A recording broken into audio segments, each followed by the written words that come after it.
friends, I'm Anu Sharma and this is Civil Section. Welcome you all here. Friends, जैसे कि आपको पता है कि हम अभी तक क्लास 8 हिस्ट्री NCERT का चैप्टर फर्स्ट कवर कर चुके हैं और हम चैप्टर 2 भी स्टार्ट कर चुके हैं जिसका पार्ट 1 हम लोग पब्लिश कर चुके हैं, जिसमें हमने ये देखा था कि किस तरीके से मेडिवल हिस्ट्री के बाद में मॉडर्न हिस्ट्री की शुरुआत होती है। औरंगजेब के बाद में कैसे इंडियन टेरिटरी जो है उसके टुकड़े हो जाते हैं और जो मुगल गवर्नर्स थे, सूबेदार जो थे, वो कैसे कैसे पर्टिकुलर पार्ट्स के शासक बन जाते हैं और उसके बाद जो ब्रिटिशर्स हैं वो अपने पैरों को फैलाना स्टार्ट करते हैं, अपने रूल को एक्सपांड करना स्टार्ट करते हैं।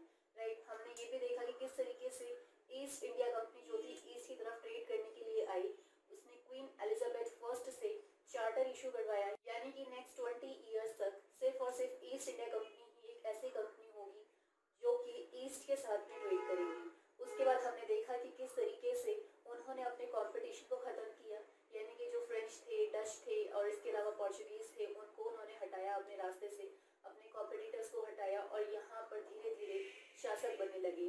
और हमने ये भी देखा कि किस तरीके से उन्होंने बंगाल को कैप्चर किया और जब 1757 के अंदर बैटल ऑफ प्लासी हुआ, यानी बैटल ऑफ प्लासी जो था एक टर्निंग पॉइंट बना था अंग्रेज़ों के लिए, ब्रिटिशर्स के लिए, यानी क्योंकि उनका वो फर्स्ट ऐसा युद्ध था, फर्स्ट ऐसा बैटल था जिसको वो लोग इंडिया के अंदर जीते थे और उसके बाद उन्होंने कभी पीछे मुड़कर नहीं देखा। उसके बाद 1764 में बैटल ऑफ बक्सर हुआ जो कि बिहार के अंदर हुआ था और जो कि इनिशिएट किया गया था मीर कासिम के थ्रू। मीर कासिम ने कुछ लोगों के साथ मिलके, कुछ लोग वो कौन कौन थे वो हम आगे बड़ी क्लासेस में पढ़ेंगे कि वो कौन कौन लोग थे, उनके साथ मिलकर उसने युद्ध लड़ा, यानी कि अंग्रेज़ों के अगेंस्ट कॉन्स्पिरेसी की और उनके अगेंस्ट में उसने वॉर जो था डिक्लेयर कर दिया। लेकिन इसमें उसको बहुत बुरी हार मिलती है और फिर से जो ब्रिटिशर्स होते हैं मीर कासिम की जगह पर मीर जाफर को अपना पपेट बनाकर बिठा देते हैं और धीरे धीरे कंपनी ऑफिशियल्स जो है वो नवाब्स बन जाते हैं, यानी कि वो नवाब बन जाते हैं। उनको ये चीज़ समझ आने लगती है कि हम पपेट्स को कब तक यहाँ पर बिठा के रखेंगे, क्योंकि एक टाइम के बाद में वो जो पपेट्स हैं वो भी रिबेलियस हो जाते हैं, वो भी बागी बन जाते हैं। तो उनके दिमाग के अंदर एक ये सोच आनी शुरू हो चुकी थी कि हम यहाँ पर खुद ही रूल करेंगे, तभी हम अपने रूल को, अपने ट्रेड को एक्सपैंड कर सकते हैं, हमको ज़्यादा से ज़्यादा प्रॉफिट मिल सकता है। तो जो रॉबर्ट क्लाइव था जिसकी लीडरशिप के अंदर बैटल ऑफ प्लासी लड़ा गया था, उसी को फर्स्ट गवर्नर बनाया गया था बंगाल का। राइट, और कब बनाया गया था? 1764-65 के आसपास का ये टाइम पीरियड था जिस टाइम पे रॉबर्ट क्लाइव को बंगाल का गवर्नर बनाया गया था, फर्स्ट गवर्नर। लेकिन 1772 में उसको वापस बुला लिया गया था और 1774 में उसने सुसाइड कर लिया था। राइट, और फ्रेंड्स, रॉबर्ट क्लाइव एक ऐसा पर्सन था, एक ऐसा गवर्नर था जिसने बंगाल के अंदर एक शुरुआत की थी एडमिनिस्ट्रेशन की। उसने एक गवर्नमेंट बनाई थी, यानी कि उसने एडमिनिस्ट्रेशन स्टार्ट किया था जिसको हम लोग ड्यूल गवर्नमेंट के नाम से जानते हैं। ड्यूल गवर्नमेंट, इसमें क्या था कि जो कंपनी है वो रिस्पॉन्सिबिलिटी कोई भी नहीं लेगी, लेकिन जितना भी रेवेन्यू वगैरह है, यानी जितना भी एडमिनिस्ट्रेशन है वो खुद चलाएगी। तो रिस्पॉन्सिबिलिटी किसी बात की लेनी नहीं थी, लेकिन रूल उनको करना था, तो उसी को कहा गया ड्यूल गवर्नमेंट। लेकिन 1772 के बाद में ये जो चीज़ें थी, पॉलिसीज जो थी, ये चेंज हुई थी और जो दूसरे लीडर्स थे, जो दूसरे गवर्नर्स थे, वो इंडिया के अंदर भेजे गए और उन्होंने बहुत सारी पॉलिसीज को इनिशिएट किया था। राइट, तो फ्रेंड्स, हम चैप्टर 2 के अंदर इतना पोर्शन कवर कर चुके हैं। आज हमको स्टार्ट करना है पार्ट 2 और पार्ट 2 के अंदर आज हम कवर करने वाले हैं कंपनी रूल एक्सपैंड्स, यानी कि किस तरीके से कंपनी ने अपने रूल को एक्सपैंड किया, किस तरीके से उसने हमारे पूरे इंडिया के ऊपर कब्जा करना शुरू किया, धीरे धीरे करके, ग्रेजुअली कैसे उसने इंडिया को पूरे अपने अंडर में ले लिया था। वो सब चीज़ें आज हम इस चैप्टर के अंदर कवर करने वाले हैं। राइट, तो फ्रेंड्स, इसके अंदर हम ये देखेंगे कि किस तरीके से कंपनी ने मैसूर के साथ में वॉर किया था, मराठास के साथ में वॉर किया था, कैसे वो डिफरेंट पॉलिसी लेके आए थे, जैसे कि पैरामाउंट्सी की एक पॉलिसी लेके आए थे, डॉक्ट्राइन ऑफ लिप्स लेके आए थे, सब्सिडरी अलायंस लेके आए थे। तो ये कुछ ऐसी पॉलिसीज थी जिसने कंपनी के रूल को एक्सपैंड करने में बहुत ज़्यादा हेल्प की थी और धीरे धीरे कि पूरे इंडिया में अपना आधिपत्य जमा चुके थे। तो ये सब चीज़ें क्या थी फ्रेंड्स, तो इन्हीं को आज हम इस चैप्टर में कवर करेंगे। तो स्टार्ट करते हैं। तो फ्रेंड्स, जब कंपनी ने, यानी जब कंपनी ईस्ट इंडिया कंपनी ने 1757 का युद्ध जीत लिया, यानी बैटल ऑफ प्लासी को जीत लिया, तो उनका मोराल बहुत हाई हो गया। उसके बाद उन्होंने बैटल ऑफ बक्सर भी जीता, यानी कि जो बिहार के अंदर बक्सर में युद्ध हुआ था उसको भी कंपनी ने जीत लिया था। वो भी, उसमें इंडियंस को डिफीट मिली थी और जो ब्रिटिशर्स थे वो जीत चुके थे। तो इससे उनका मोराल और ज़्यादा हाई हो गया और वो यहाँ के रूलर बनने स्टार्ट हो गए। सबसे पहले उनको जो एरिया मिले थे ना रूल करने के लिए, वो थे बंगाल, बिहार एंड उड़ीसा। राइट, 1757 1757 के बाद में 1757 के बाद में उनको 3 जगहों की 3 एरियाज की दीवानी राइट्स मिले थे। दीवानी का मतलब होता है रेवेन्यू राइट्स मिले थे। तो फ्रेंड्स रेवेन्यू राइट्स कौन कौन सी जगह के मिले थे? एक था बंगाल, बिहार और उड़ीसा, राइट। तो इन जगहों की को दीवानी राइट्स मिले थे। लेकिन बैटल ऑफ बक्सर के बाद में उनको पूरा का पूरा बंगाल वाला जो एरिया था उस पूरे एरिया के उनको राइट्स मिल चुके थे। यानी जितना भी एरिया पूरे बंगाल के अंदर कवर होता था वो सारे के सारे राइट्स उनके अंदर आ चुके थे और इसीलिए वो ड्यूल गवर्नमेंट की पॉलिसी भी लेकर आए थे, राइट। तो फ्रेंड्स ये जो कंपनी थी, कंपनी के डिफरेंट डिफरेंट पॉलिसीज थी जिसके थ्रू वो क्या करते थे, हमारे यहाँ के जो रूलर थे उनको सब्जुकेट करते थे। इसके अलावा अपने रूल को एक्सपैंड करते थे। वो सब चीज़ें क्या थी वो अभी हम इस टॉपिक के अंदर कवर करेंगे, राइट। तो फ्रेंड्स जब रॉबर्ट क्लाइव को यहाँ से 1772 में बुला लिया गया तो उसके बाद किसी पर्सन को यहाँ भेजा भी गया होगा। तो जो new governor general of India थे, यानी जीजी, इसको हम शॉर्ट में जीजी बोलेंगे, यानी कि गवर्नर जनरल ऑफ इंडिया, वो थे Lord Warren Hasting. Lord Warren Hasting जो कि 1772 के अंदर इंडिया में आए थे और इनका टाइम पीरियड था 1785 तक, राइट। तो फ्रेंड्स ये जो डेट्स होते हैं और ये जो गवर्नर जनरल होते हैं ये बहुत इंपॉर्टेंट होते हैं क्योंकि हर एक गवर्नर जनरल या वाइसरॉय जो हमारे यहाँ पर आते थे उनका एक अपना ही रोल होता था क्योंकि वो कुछ पॉलिसीज, कुछ एक्ट, कुछ लॉ लेकर आते थे। तो इससे हमारे ऊपर बहुत ज़्यादा इफेक्ट पड़ता था। तो इसीलिए इन गवर्नर जनरल, वाइसरॉयज, इन सबको पढ़ना बहुत ज़्यादा ज़रूरी हो जाता है। तो जो सबसे पहले जो गवर्नर थे बंगाल के वो थे रॉबर्ट क्लाइव। उसके बाद में गवर्नर जनरल जो नेक्स्ट वाले आए वो थे लॉर्ड वॉरेन हेस्टिंग, जिनका टाइम पीरियड 1772 से 1785 तक था। और इनके आते ही इन्होंने सबसे पहला काम किया कि ये जो ड्यूल गवर्नमेंट चल रहा था इसको इन्होंने खत्म किया, राइट। तो ड्यूल गवर्नमेंट को खत्म करने का जो श्रेय जाता है, क्रेडिट जाता है, वो लॉर्ड वॉरेन हेस्टिंग को जाता है। इसके बाद ये अपनी ही पॉलिसी लेकर आए। वो सारी पॉलिसीज क्या थी वो भी हमको अभी तो हम इतना डिटेल में नहीं पढ़ेंगे, लेकिन जब हम 12th के अंदर जाएंगे या फिर जब यूपीएससी की बुक्स पढ़ेंगे वहां पर डिटेल में पढ़ेंगे कि हर एक गवर्नर जनरल का, हर एक गवर्नर का, वाइसरॉय का क्या रोल रहा है, क्या क्या वो पॉलिसीज लेके आए थे। जब उनको भेजा गया तो उन्होंने कौन कौन से आके न्यू रूल यहाँ पे बनाए, कुछ न्यू लॉज यहाँ पे बनाए थे। वो सब चीजें हम डीप में जो पढ़ेंगे, डिटेल में पढ़ेंगे, वो हम 12th क्लास के अंदर और जो यूपीएससी की बुक्स है उसके अंदर पढ़ेंगे, राइट। तो फ्रेंड्स सबसे पहले तो आपको ये याद रखना है कि ड्यूल गवर्नमेंट को खत्म करने का जो श्रेय जाता है, क्रेडिट जाता है, वो लॉर्ड वॉरेन हेस्टिंग को जाता है, राइट। तो फ्रेंड्स लॉर्ड वॉरेन हेस्टिंग के बाद में जो इंडिया था या फिर जो भी एरिया था, बंगाल वाला पूरा एरिया जो था वो डायरेक्ट कंट्रोल में आ गया था ईस्ट इंडिया कंपनी के। यानी कि अब यहाँ पे कम्प्लीटली ईस्ट इंडिया कंपनी का रूल जो था वो होने लगा था। तो जब ये ईस्ट इंडिया कंपनी का रूल यहाँ पर स्टार्ट हुआ तो उसके बाद क्या हुआ कि जो कंपनी थी उसके दिमाग के अंदर ये चीज़ आने लगी कि हमको एक्सपैंड करना है इस पूरे के पूरे एरिया में, इस पूरी कंट्री के अंदर। तो उनकी फिर एक्सपेंशनिस्ट जो पॉलिसीज थी वो स्टार्ट होती हैं। और उस टाइम पर जो सबसे ज़्यादा स्ट्रॉन्ग एरियाज होते थे, जो सबसे ज़्यादा किंगडम स्ट्रॉन्ग होते थे, वो मैसूर और मराठा हुआ करते थे, राइट। तो कंपनी ने सोचा कि पहले हमें इन्हीं को कहीं ना कहीं कैप्चर करना पड़ेगा और इनके साथ उन्होंने युद्ध भी लड़े थे, मैसूर के साथ में और मराठास के साथ में।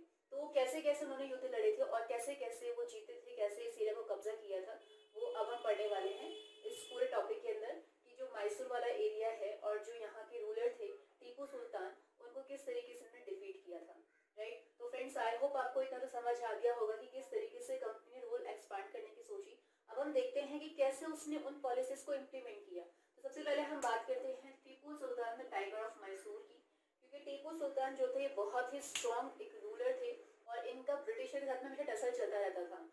और इनका जो कहीं ना कहीं कनेक्शन था वो फ्रेंच के साथ में था, यानी जो फ्रांस की कंपनी यहाँ पर आई हुई थी उनके साथ में इनका बहुत क्लोज कनेक्शन था, बहुत क्लोज रिलेशनशिप थी, राइट। और यही चीज़ कहीं ना कहीं ब्रिटिशर्स को परेशान भी करती थी और ये भी एक बड़ा रीज़न बना था ब्रिटिशर्स और टीपू सुल्तान यानी जो मैसूर का राजा था, मैसूर का जो एम्पीरियर था, उनके बीच में टसल का, राइट। तो फ्रेंड्स स्टोरी स्टार्ट कहाँ से होती है मैसूर की? मैसूर की स्टोरी स्टार्ट होती है हैदर अली के टाइम से। हैदर अली कौन थे? हैदर अली टीपू सुल्तान के फादर थे और सबसे पहले उन्होंने ही नींव रखी थी मैसूर के अंदर एक स्ट्रॉन्ग रूलर की, क्योंकि उससे पहले एक अलग डायनेस्टी चलती थी, वहाँ पर हैदर अली एक सिपाही की तरह काम करते थे। लेकिन क्योंकि उनकी सोच काफ़ी ऊंची थी, धीरे धीरे उन्होंने क्या किया था, उस पूरे के पूरे मैसूर को अपने कब्जे में ले लिया था, अपने अंडर कर लिया था। क्योंकि वो जो रूलर था पहले वाला वो बहुत ज़्यादा स्ट्रॉन्ग नहीं था, तो ही चीज़ें जो थी कंट्रोल में किसके आ गई, हैदर अली के कंट्रोल में आ गई। अब हैदर अली ने क्या किया, मैसूर को एक्सपांड करना स्टार्ट किया, राइट। तो फ्रेंड्स हैदर अली का जो टाइम पीरियड था वो कब से कब तक था, वो था 1761 से 1782 तक, राइट। तो फ्रेंड्स ये जो डेट्स होते हैं ये बहुत ज़्यादा इंपॉर्टेंट हो जाते हैं याद करना, क्योंकि एग्जाम्स के अंदर ये बहुत ज़्यादा फ्रीक्वेंट पूछे जाने वाले क्वेश्चन होते हैं। तो जो हैदर अली थे उनका टाइम पीरियड था 1761 से 1782 तक का, राइट।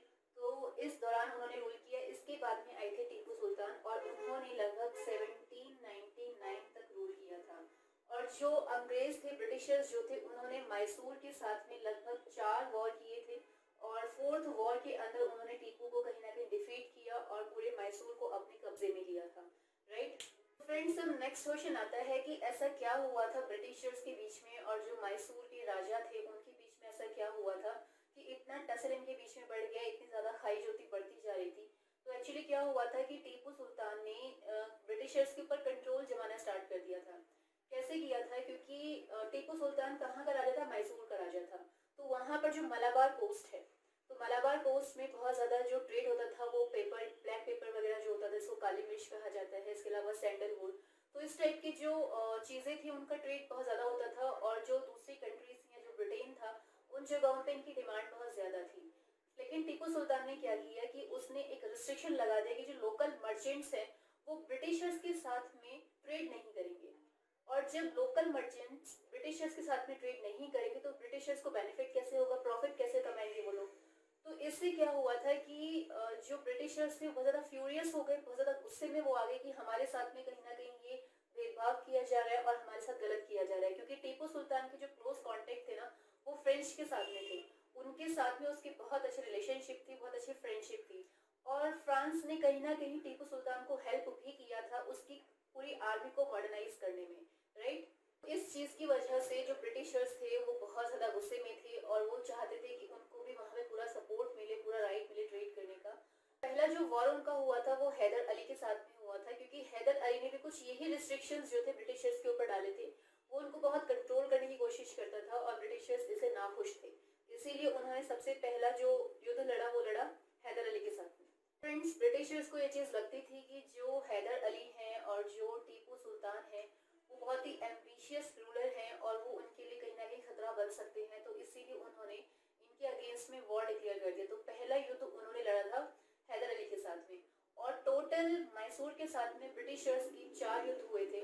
वो 4 युद्ध कब कब हुए थे आपको उसकी टाइमलाइन याद करनी पड़ेगी, उसकी डेट याद करनी पड़ेगी, क्योंकि ये एग्जाम में बहुत ज़्यादा कुछ जनरल क्वेश्चन होते हैं। तो कब कब ये 4 युद्ध हुए थे, कौन कौन से ईयर में युद्ध हुए थे। तो फ्रेंड्स वो 4 युद्ध कब कब हुए थे, तो पहला हुआ था 1767 से 69 तक।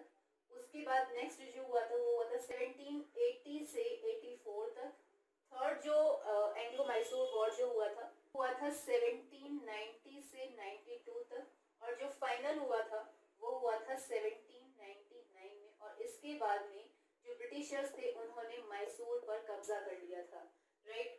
तो ये 4 एंग्लो मैसूर वॉर हुए थे और धीरे धीरे क्या हुआ, अंग्रेजों ने मैसूर को कैप्चर किया, राइट। तो फ्रेंड्स वो डेट्स कब कब थी, 1767 से 69 में, 1780 से 84 में, उसके बाद 1790 से 92 में और 1799 में फाइनल इनका वॉर हुआ था टीपू सुल्तान के साथ में।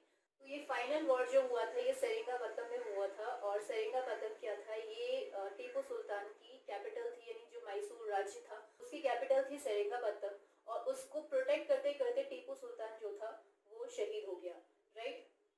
तो फ्रेंड्स नेक्स्ट क्वेश्चन ये आता है कि जब 1799 में अंग्रेजों ने मैसूर को कैप्चर कर लिया तो उसके बाद में फिर किसने वहां पर रूल किया। तो फ्रेंड्स सबसे पहले जो वहां पर डायनेस्टी थी वो वोडेयार डायनेस्टी थी।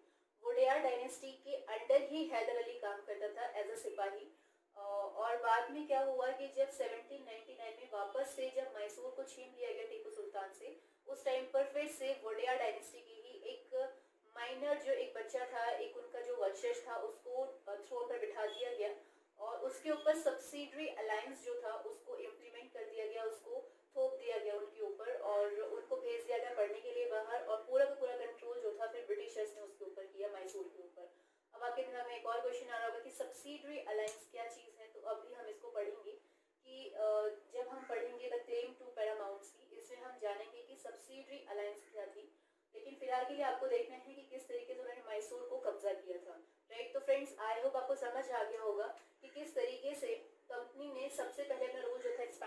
स्टार्ट किया। पहले बंगाल को उन्होंने पूरा कैप्चर किया, अभी उन्होंने मैसूर को कैप्चर कर लिया है। तो अभी हम देखेंगे कैसे उन्होंने मराठा पावर को भी क्रश किया था, क्योंकि मराठा भी एक बहुत ज़्यादा स्ट्रॉन्ग किंगडम था और उन्होंने धीरे धीरे करके इसको भी अपने कब्जे में ले लिया था, राइट। तो अभी देखते हैं हम कैसे कैसे उन्होंने मराठास को भी क्रश किया था, कैसे कैसे पूरे जो मराठा वाला एरिया था, जो मराठा किंगडम था, उसको अपने कब्जे में लिया। तो फ्रेंड्स, जो मराठास थे वो 1761 में जो उनका वॉर हुआ था पानीपत के अंदर, उसके बाद वो बहुत वीक पड़ने लगे थे।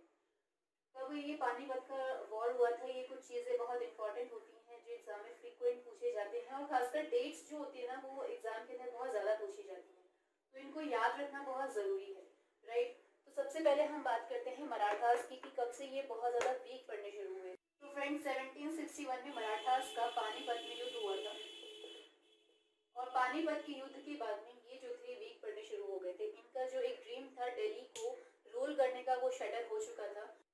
तो वो जो मराठास थे वो डिवाइड हो गए बहुत सारे स्टेट्स में। मेनली जो 4 स्टेट थे उसमें वो डिवाइड हुए, जिसको रूल करते थे कुछ सरदार, और वो सरदार कौन थे? वो थे सिंधिया, होलकर, गायकवाड़ और भोसले। तो ये 4 जो मतलब स्टेट्स में डिवाइड हुए थे इन सरदारों के अंडर। तो इससे क्या हुआ था कि ये जो एक पावर थी मराठास की, ये कहीं ना कहीं डिवाइड हो गई थी, और ये जब डिवीजन होता है ना, तो उसका फायदा कोई थर्ड पर्सन लेकर चला जाता है। बिल्कुल यही चीज मराठास के साथ में हुई। इसका फायदा लिया अंग्रेजों ने। अंग्रेजों ने कैसे इसका फायदा लिया? उन्होंने उनको अलग अलग करना शुरू किया, उनको और तोड़ना स्टार्ट किया, क्योंकि पहले तो इनके बीच में डिवीजन आ चुका था, और इनको और तोड़ना स्टार्ट किया। और तो धीरे धीरे ब्रिटिशर्स ने क्या किया कि मराठास के ऊपर भी इन्होंने रूल करना शुरू कर दिया, इनको भी अपने कंट्रोल में ले लिया। तो ब्रिटिशर्स के मराठास के साथ में 3 युद्ध हुए थे, और थर्ड युद्ध के अंदर इन्होंने मराठास को क्रश कर दिया था, और पूरा कंट्रोल जो था मराठा का वो अपने अंडर ले लिया था। तो ये जो युद्ध थे ये कब कब हुए थे उसकी टाइमलाइन जानना बहुत ज़रूरी है, क्योंकि एग्जाम में ये क्वेश्चंस बहुत ज़्यादा पूछे जाते हैं, चाहे वो स्कूल के एग्जाम्स हो या फिर वो किसी कॉम्पिटिशन की, यानी कॉम्पिटिटिव एग्जाम अगर आप दे रहे हैं तो वहाँ पे भी ऐसे क्वेश्चन फ्रीक्वेंट पूछे जाते हैं। तो 3 युद्ध हुए थे। तो जो फर्स्ट वॉर एंड हुआ था वो हुआ था 1782 में, राइट। 1782 के बाद जो नेक्स्ट वॉर हुआ था वो हुआ था 1803 से 05 तक, और जो फाइनल इनका वॉर हुआ था वो हुआ था 1817 से 19 तक, राइट। तो 3 युद्ध हुए थे 1782 में, 1803 से 105 तक, और इसके अलावा 1817 से 19 तक। और जो थर्ड युद्ध हुआ था इसमें पूरी तरीके से मराठास को क्रश कर दिया गया था। इसके अलावा फ्रेंड्स, जो युद्ध हुआ था ये जो 1782 में, 1803 से 105 में, और 1817 से 119 के अंदर जो युद्ध हुआ था, इनके नतीजे क्या थे, इनके क्या आउटपुट निकले थे? तो 1782 का जो वॉर हुआ था ये तो ऑलमोस्ट ऐसा था कि कोई भी इसके अंदर क्लियर विक्ट्री किसी को नहीं मिली थी, साफ साफ कोई नहीं जीता था। लेकिन 1803 से 105 के अंदर जो ब्रिटिशर्स थे वो कहीं ना कहीं जीते थे, और उनको बहुत सारे एरिया से दीवानी राइट्स मिल गए थे। और वो दीवानी राइट्स कौन कौन से थे? वो उड़ीसा की कुछ टेरिटरीज थी, यमुना वाला कुछ एरिया था, और दिल्ली का कुछ एरिया इनको एज अ दीवानी राइट मिल गया था, राइट। और इसके बाद में 1817 से 1819 में पूरी तरीके से मराठा को क्रश कर दिया गया, और जो लास्ट रूलर बचा था उसको उन्होंने बिठूर में भेज दिया गया। बिठूर यानी कि ये कहाँ पर है? ये कानपुर के पास में है, तो उस जगह पर इसको भेज दिया गया, और जो रूलर था उसको सिर्फ एक पेंशनर बना दिया गया। तो इस तरीके से ब्रिटिशर्स ने मैसूर के बाद मराठा को भी कैप्चर किया, और मराठा वाला जो एरिया था, यानी कि जो मराठास के अंदर जो किंगडम आते थे उनको अपने अंडर ले लिया। इसके बाद आता है नेक्स्ट चीज, द क्लेम टू पैरामाउंट्सी। तो इन्होंने एक न्यू पॉलिसी लानी स्टार्ट की, ये एक न्यू पॉलिसी लेके आए जिसका नाम था पैरामाउंट्सी। पैरामाउंट्सी में क्या था? इसके अंदर ये था कि ये चीज बोली गई कि जो कंपनी है ना, यानी जो ब्रिटिशर्स हैं वो ही रूल करेंगे, और जितने भी राजा हैं, जितने भी किंगडम हैं, उनको उनके अंडर रहना पड़ेगा, ब्रिटिशर्स के अंडर रह के काम करना पड़ेगा। जितने भी डिसीजंस होंगे ना, हर एक डिसीजन जो होगा वो ब्रिटिशर्स जो है वो उन राजाओं के लिए लेंगे, उन रजवाड़ों के लिए वो सारे डिसीजन जो है ब्रिटिशर्स लेंगे, ईस्ट इंडिया कंपनी लेगी। इसी पॉलिसी को पैरामाउंट्सी कहा गया। तो फ्रेंड्स, इस पॉलिसी को लेके कौन आया था? इसको लेके आए थे न्यू गवर्नर जनरल, जिनका नाम था लॉर्ड हेस्टिंग, जिनका टाइम पीरियड था 1813 से 1823 तक का।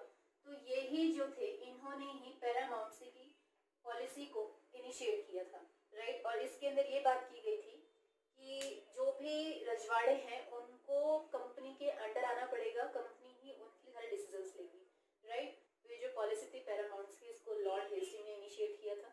इससे पहले बहुत सारी पॉलिसीज आ चुकी थी, वो पॉलिसीज क्या थी फ्रेंड्स? एक थी बहुत ही इंपॉर्टेंट पॉलिसी जिसका नाम था सब्सिडरी अलायंस। सब्सिडरी अलायंस एक इनके लिए, अंग्रेजों के लिए एक बहुत ही अच्छा टूल साबित हुआ था अपनी एक विचारधारा को इम्प्लीमेंट करने में और कंपनी के रूल को एक्सपांड करने में। इसको इनिशिएट किया था लॉर्ड वेलेस्ली ने।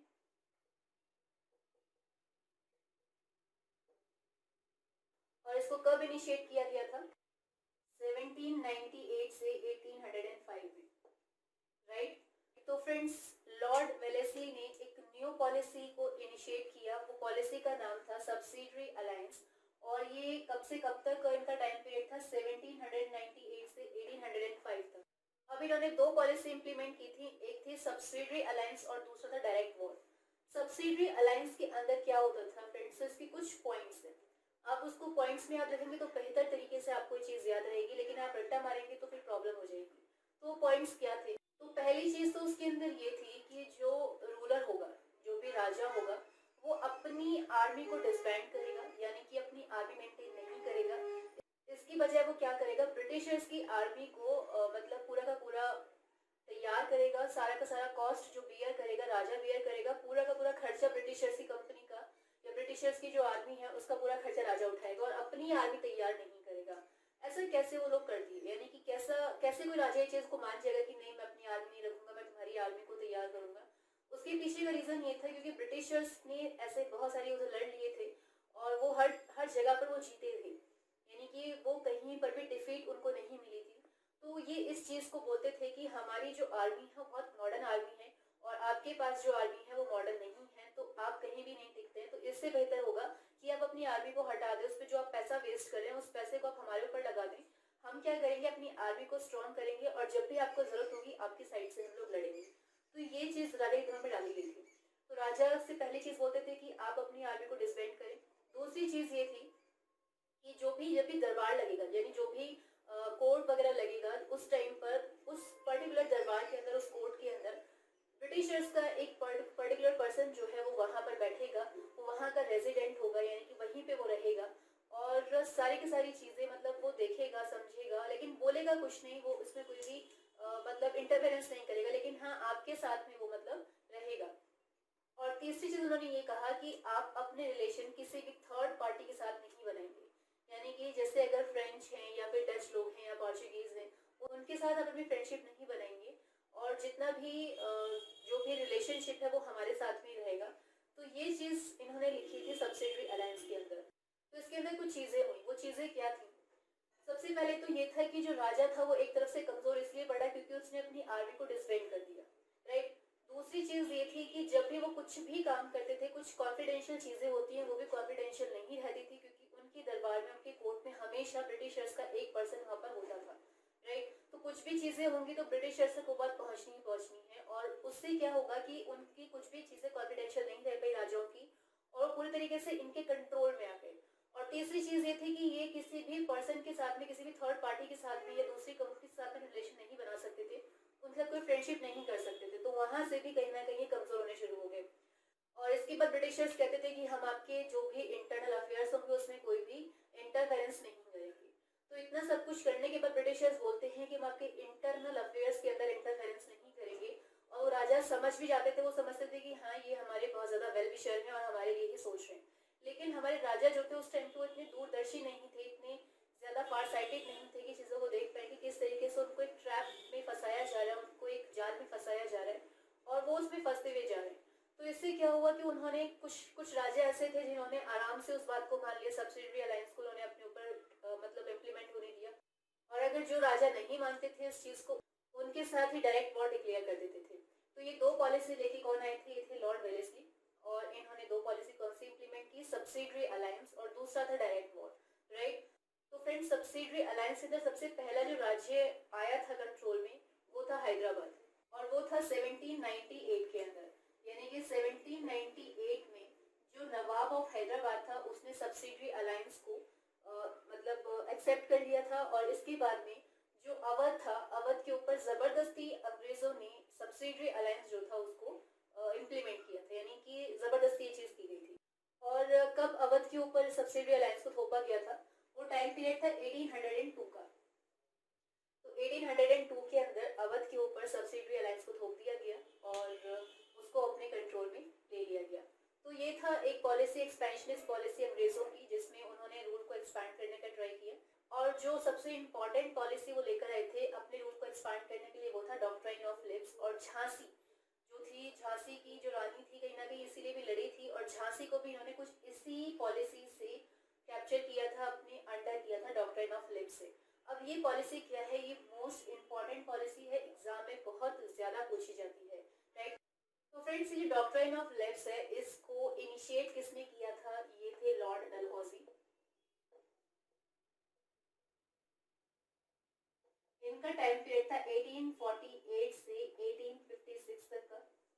और इसी दौरान इन्होंने इस पॉलिसी को इनिशिएट किया। बहुत इंपॉर्टेंट पॉलिसी है, क्योंकि जो रानी लक्ष्मीबाई थी वो कहीं ना कहीं इसी की वजह से लड़ी थी अंग्रेजों के अगेंस्ट में। इसके अंदर क्या था, लॉर्ड डलहौजी ने इस पॉलिसी के अंदर ये बात की कि अगर किसी राजा का बायोलॉजिकल सन नहीं होगा, तो वो जो राजा का राज्य होगा, यानी जो रजवाड़ा होगा, वो डायरेक्टली अंग्रेजों के कंट्रोल में आ जाएगा। यानी कि अगर आपको अपना राज्य आगे बढ़ाना है, यानी आगे आपको अपना वंशज बिठाना है, तो आपका बायोलॉजिकल सन यानी खुद का बेटा होना बहुत जरूरी है। अगर आप किसी को अडॉप्ट करेंगे तो उसको पेंशन दी जाएगी, लेकिन वो वहां का राजा नहीं बन सकता।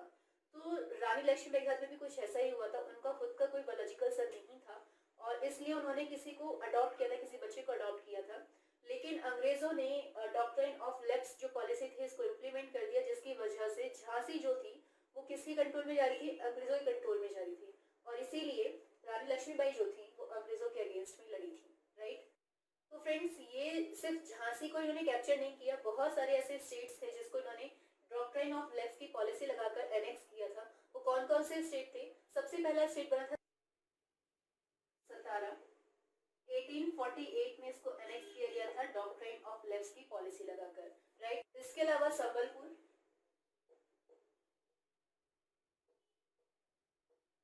1850 में,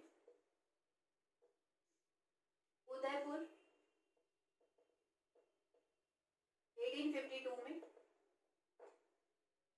नागपुर 1853 में, और झांसी 1856 में, राइट। तो कौन कौन से स्टेट्स थे जिसको डॉक्ट्राइन ऑफ लेप्स के थ्रू एनेक्स किया गया था, सबसे पहला था सतारा 1848 में, फिर संबलपुर 1850 में, उसके बाद उदयपुर 1852 में, उसके बाद नागपुर 1853 में, और झांसी 1856 में, राइट। तो ये जितने भी स्टेट थे इनको डॉक्ट्राइन ऑफ लेप्स के अंडर कंट्रोल किया गया था, राइट। तो फ्रेंड्स, आई होप आपको ये सारे के सारे टॉपिक्स जो हैं वो समझ आ गए होंगे, और जिसमें हमने ये चीज़ देखी कि किस तरीके से कंपनी ने अपने रूल को एक्सपांड किया था, और कैसे उन्होंने मैसूर और मराठास को क्रश किया था, और किस तरीके से मैसूर और मराठा किंगडम को अपने कंट्रोल में लिया था, कैसे वो एक्सपेंशनिस्ट पॉलिसी लेके आए थे जिसमें सब्सिडरी अलायंस की बात की गई थी, पैरामाउंट की बात की गई थी, डॉक्ट्राइन ऑफ लेप्स की बात की गई थी। और ये कुछ ऐसी पॉलिसीज थी जिसको अंग्रेजों ने अपने रूल को एक्सपैंड करने में बहुत ज़्यादा यूज़ किया था, राइट। और 1856 के बाद में ही क्या हुआ था फ्रेंड्स, 1857 का रिवोल्ट हो गया था। इसको याद रखना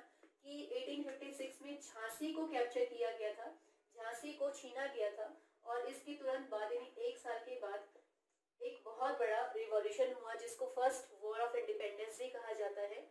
और ये बहुत इंपॉर्टेंट रिवॉल्यूशन है जिसको हम आगे आने वाले चैप्टर्स में बहुत डिटेल में पढ़ेंगे।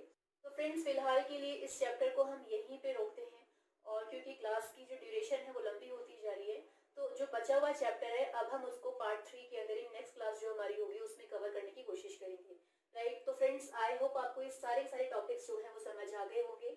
अगर आपको कोई भी डाउट आता है तो आप अपने डाउट को हमसे, जो हमने डिफरेंट सोर्सेस आपको दिए हैं वहाँ पर पूछ सकते हैं।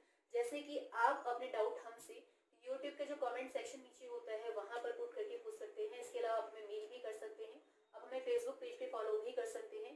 अगर कोई भी डाउट होगा ना फ्रेंड्स, तो हम पूरी कोशिश करेंगे कि उस डाउट को खत्म किया जाए, सॉल्व किया जाए।